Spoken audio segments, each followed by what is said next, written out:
हरि ओम। ओम मूकं करोति वाचालं पंगुं लंघयते गिरिं यत्कृपातमहं वन्दे परमानन्दमाधवं यं ब्रह्मा वरुणेन्द्ररुद्रमरुदः कुन्वन्ति दिव्यस्तवैः वेदैः साङ्गभद्रकणोपनिषदैः गायन्ति यं सामगाः ध्यानावस्थिततत्कलेन मनसा पश्यन्ति यं योगिनः यस्यान्तं न विदुषुरासुराः देवाय तस्मै नमः देवाय तस्मै नमः ஓம். அனைவருக்கும் என்னுடைய வணக்கங்கள். ராமானந்த மகாராஜுக்கு என்னுடைய நமஸ்காரம். இன்றைய சத்சங்கம் தியான யோகத்தில் நாம் இருக்கின்றோம். இந்த தியானத்தை எப்படி செய்ய வேண்டும், என்ன நினைக்க வேண்டும் என்று பகவான் இப்பொழுது கூறுகின்றார். 24வது ஸ்லோகத்தில் நம்ம இப்போ பார்த்து கொண்டு வருகின்றோம். தியானத்தினுடைய தன்மை என்ன, எந்த மனநிலையுடன் நாம் அமர வேண்டும் என்று கூறுகின்றார். முதல் மனநிலை சங்கல்ப பிரபவான் காமான், எல்லா சங்கல்பத்தையும் விட்டுவிட்டு. எல்லா சங்கல்பம்னா திங்கிங்கை விட்டுரும், ஒரே திங்கிங். ஏகக்கிரக பிரம்ம தத்துவம், இந்த இடத்துல ஆத்ம தத்துவம், ஆத்ம தத்துவம் எல்லா இடத்துலையும் விட்டு விட்டு முதல்ல ஃபஸ்ட் ஸ்டெப் எந்த இது விடக்கூடாது. அதனால உங்களுக்கு வந்து கண்ணை மூடுறது. அறிவு ட்ரெஸ் ரிமூவ். அதனால தான் கண்ணை மூடுறது. எது கண்ணை மூடுறது அப்படின்னா மனதை அமைதிப்படுத்துதல், ஒருமுகப்படுத்துதல். ஒரு இடத்துல நம்ம உட்காடுறோம், ஒரு இடத்துல உட்காந்து மனசை வந்து அப்படியே தன்வசப்படுத்துதல். வெளி விஷயங்களில் மனது நினைக்காமல், உலக விஷயங்களும் எந்த விஷயங்களையும் நினைக்காமல் அந்த இருப்பதால்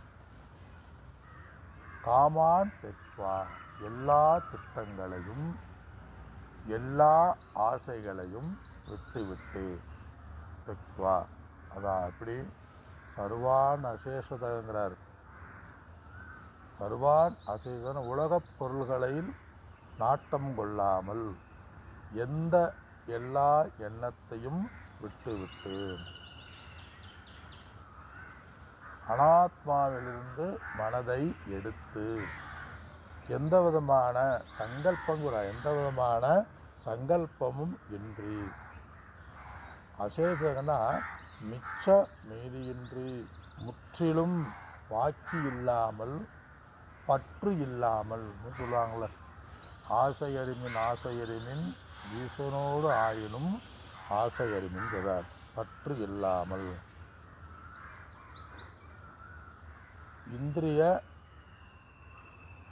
அடுத்து இந்திரிய கிராமங்கிறார்.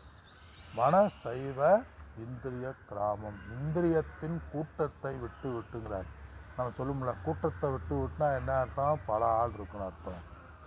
அதுமாதிரி இந்த இடத்துல கிராமம்னா சமுதாய கூட்டம், இந்திரியத்தினுடைய கூட்டத்தை வினியம்ய விட்டு விட்டு என்ன செய்யணும், முறைப்படுத்தணும்.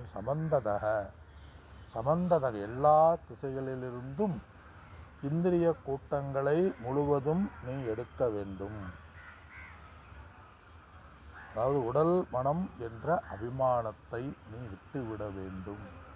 நான் உடல், நான் மனம் என்ற அபிமானத்தை நீ விட்டுவிட்டு முற்றிலும் மனதளவில் முற்றிலும் துறந்தவனாக. ஏற்கனவே நம்ம பார்த்தோம், முற்றிலும் மனதளவில் துறந்தவனாக என்ன ஏற்கனவே நம்ம பார்த்தோம்ல, எனக்கு எந்த விதமான பொறுப்புகளும் இல்லை. புத்திர பௌத்திராதின்னு ஒரு ஆசிரியர் சொல்றார். மனைவி மக்கள் மகன்கள் இவர்களுடைய பற்றை நீக்கிவிட்டு அப்படிங்கிறார். எந்த விதமான பற்றற்றவனாக, ஆசையறிமின் ஈசனோடு ஆயினும் ஆசையறிமின், நானே அந்த ஆத்ம தத்துவம், ஆத்மன்னேவ ஆத்மனா பஷ்யதி, ஆத்மன்னேவ ஆத்மானம் பஷ்யதிங்கிறார். ஆத்மாவை தன்னிடத்திலேயே தானே பார்த்து கொண்டு ஏற்கனவே சொன்னார், அதையே மீண்டும் சொல்கிறார். அடுத்த ஸ்லோகத்தில் சொல்கிறாரு, வெளி விஷயங்களிலிருந்து அனைத்தையும் மனதை விட்டுவிட வேண்டும், எந்த சங்கல்பமும் இருக்கக்கூடாது. நடந்த நிகழ்ச்சிகள், நடக்கப்போகிற நிகழ்ச்சிகள், நிகழ்கால நிகழ்ச்சிகள், இறந்த கால நிகழ்ச்சிகள், வருங்கால நிகழ்ச்சிகள், ப்ரெசன்ட் பாஸ்டன்ட் இருக்கக்கூடாது. எதில் நிற்கணும்? நிகழ்காலத்தில், ப்ரெசன்ட் அப்படின்னா நிகழ்காலத்தில் இருக்க வேண்டும்.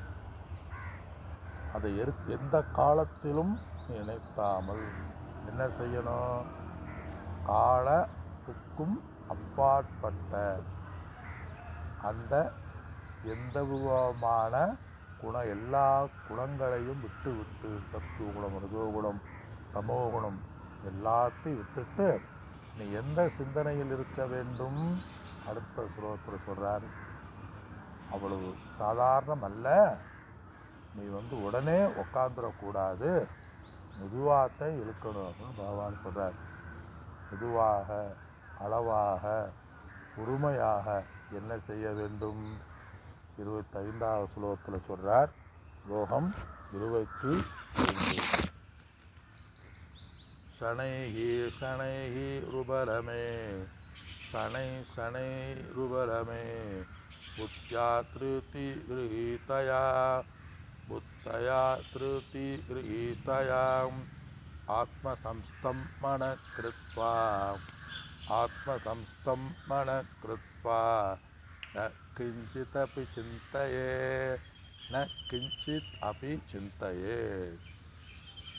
ந கிஞ்சித் கொஞ்சம் கூட, கிஞ்சித் அப்படிம்பாங்கள்ல, கொஞ்சம் கூட அப்படின்னா என்ன அர்த்தம்? கொஞ்சம் கூட உற்சாகத்துடன் மனம் தளராமல். இந்த சுலோகத்தினுடைய சாரம் என்னன்னா, முதல் சுலோகத்தினுடைய அர்த்தங்களை பார்ப்போம். சனைஹி உபரமே, சனைஹினா கிராஜுவலி, பொறுமையாக என்ன செய்யணும்? அவசரப்படாமல், உடனே பண்ணணும்னு நினைக்காமல்,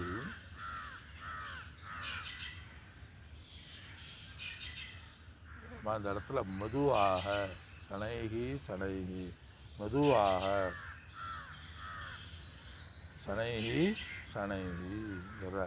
மெதுவாக, உபரமே மெதுவாக, படிப்படியாக, ஸ்டெப் பை ஸ்டெப். இந்த இடத்துல உபரமேத்துனா படிப்படியாக, ஸ்டெப் பை ஸ்டெப், அவசரப்படாமல் மெதுவாக என்ன செய்யணும்? புத்தயா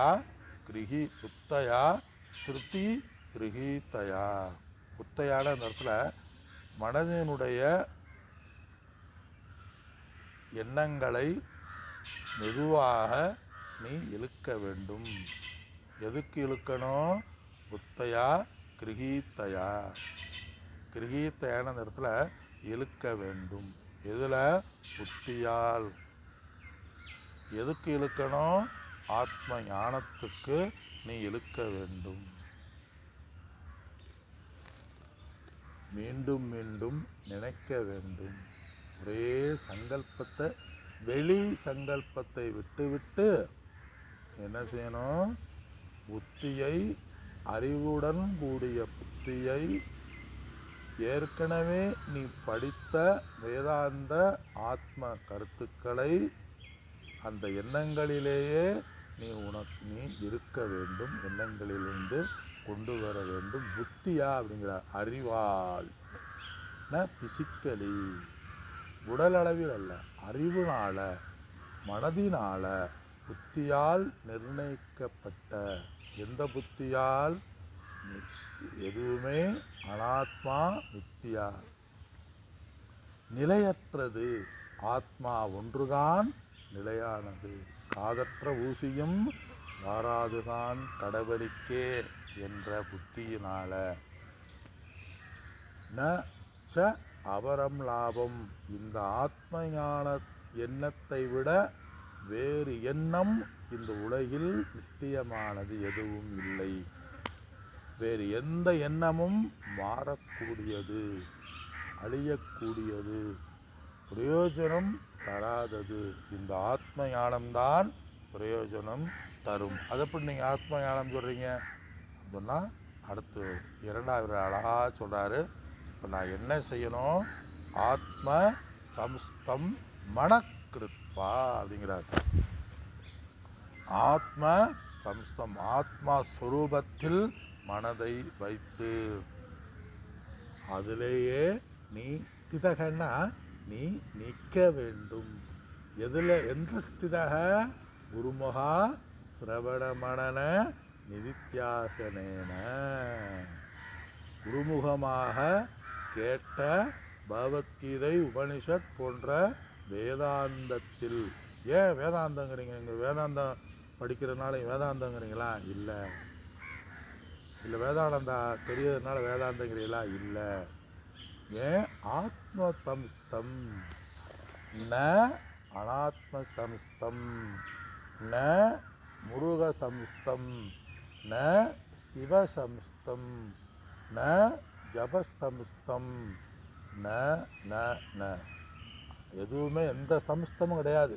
இந்த இடத்துல ஆத்ம சம்ஸ்தம், நெருக்குட சம்ஸ்தம், ந சகுண பிரம்ம சம்ஸ்தம், ந இஷ்டதெய்வ சம்ஸ்தம். அதனால் இந்த இடத்த எதை சொல்கிறாரு? ஆத்மாவில் நிலைபெற்று இருக்க வேண்டும். ஆத்ம தத்துவத்தில் தத்வதக, உண்மை தன்மையில். உண்மையில் ஆத்மான என்னன்னு கடைசியில் கேட்டக்கூடாது. ஆத்ம தத்துவம் சொல்றையில் இங்கே ஆத்ம தத்துவம்னா என்னத்தை நினைக்கிறதுன்னு நினைக்கக்கூடாது. ஆத்ம தத்துவம்னா ஏற்கனவே சொல்லியிருக்கேன், தச்சித் ஆனந்த ஸ்வரூபத்தில், இருத்தல் சுரூபத்தில், எங்கும் நீக்கம நிறைகின்ற அந்த பரம்பொருளும் உள்ள ஆத்ம தத்துவத்தில், எல்லா இடத்திலும் எண்ணிலும் எல்லோரிடத்திலும் சமமாக எங்கும் நீக்கமர நிறைந்த அந்த ஆத்ம தரிசனத்தில் நீ என்ன செய்யணும்? கிருத்வா மனக, மனதை எண்ண ஓட்டத்தை செய்து, ந கிஞ்சிதபி சிந்தையே, ந கிஞ்சிதபினா வேறு ஒன்றையும் நீ நினைக்காத. எப்ப? சிந்தையே, தியானம் செய்கிற காலத்தில்.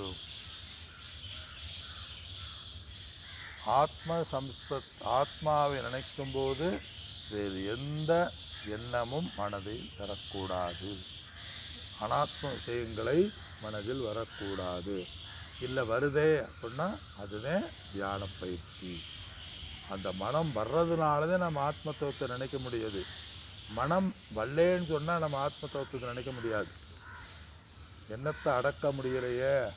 மனம் எண்ணங்கள் மாறிக்கொண்டே வர்றதுனாலவே, மனம் மாறுகின்ற தன்மையை உடையாதால் தான் ஒரு இடத்திலிருந்து இனி ஒரு இடத்துக்கு, அனாத்மாவிலிருந்து ஆத்ம தத்துவத்துக்கு நம்ம மாற்ற முடியுது.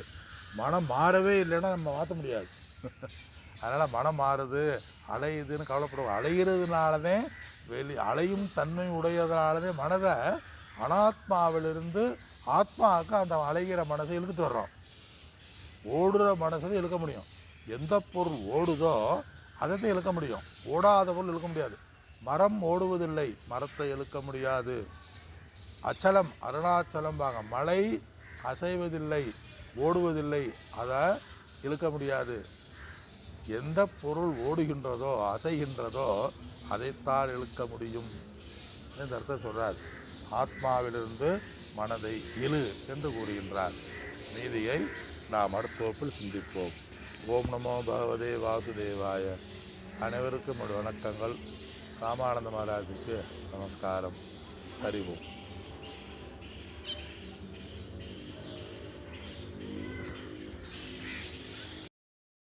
ஒரு அறிவிப்பு. இத்துடன் வகுப்பு முடிந்தது. தினந்தோறும் பகவத்கீதையினுடைய